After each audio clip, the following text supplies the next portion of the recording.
Before there were mountains, before there were rivers, before there was anything at all, how did the world begin?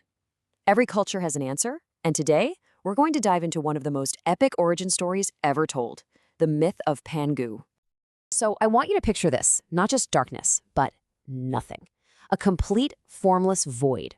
The ancient texts tell us it was all contained in something like a giant cosmic egg.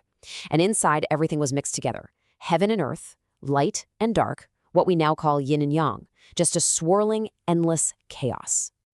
And get this, inside that egg for 18,000 years, something was growing. A primeval giant, asleep right in the heart of all creation to be. And his name was Pangu.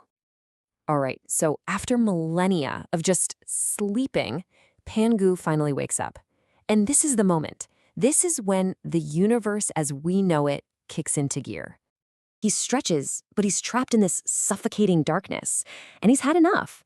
So he finds a great axe. Who knows where it came from? Maybe from the chaos itself. And with one incredible world-splitting swing, he shatters the egg. And just like that, bam, the universe explodes into existence. And from all the shattered pieces, order starts to form.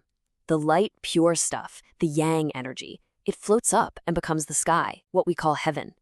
And all the heavy, muddy stuff, the yin energy, it sinks down and becomes the solid earth. This is more than just making sky and land. It's the beginning of balance, that cosmic push and pull that in Chinese thought governs everything. But Pangu's work wasn't done, not by a long shot. He was terrified that heaven and earth would just smash back together into chaos, so he stands between them. His head holds up the sky, his feet are planted on the ground.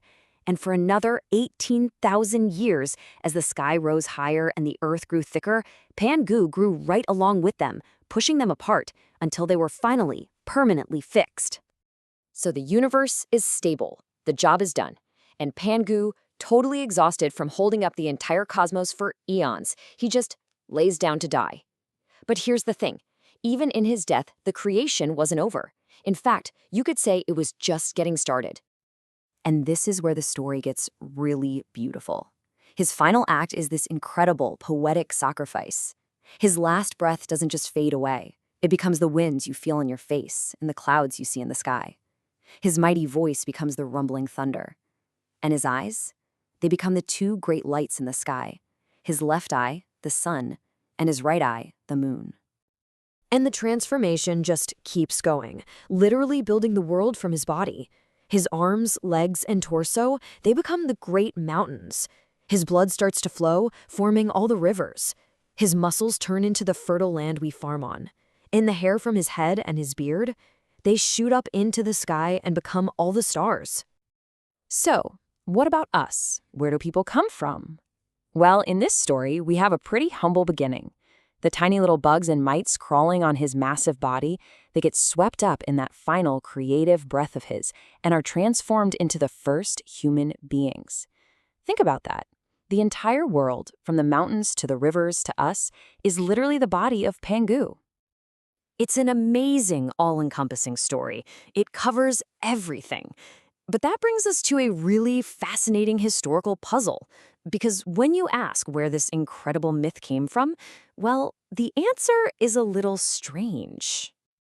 Here's the core of the problem. If Pangu is the absolute first being, the creator of everything, you would think he'd be all over China's oldest texts, right? But he isn't. He's completely missing. So if he was there at the start, why did it take so long for anyone to write him down?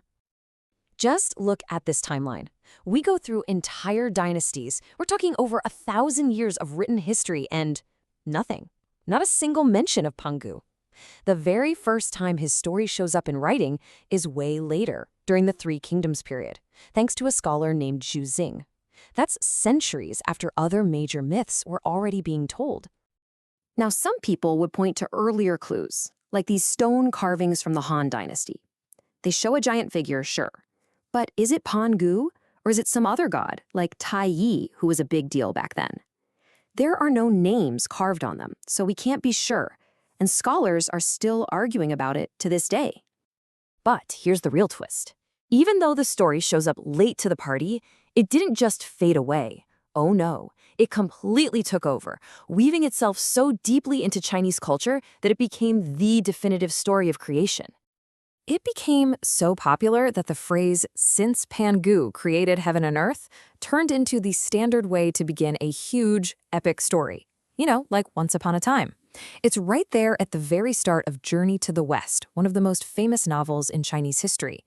The Latecomer somehow became the official beginning of everything. And his influence just spread everywhere. Taoists brought him into their beliefs as a powerful, divine being. Historians trying to map out China's history literally put him at the very top as the first emperor. And in many parts of China, people in villages still worship him today in local temples. He's a part of everything. And that leaves us with this one last big question. How does a story that shows up so late become the official beginning for an entire civilization? I think the story of Pangu proves that the power of a myth isn't just about how old it is. It's about how well it answers that deep human need for a beginning. It really makes you wonder what gives a story the power to define the very dawn of a culture.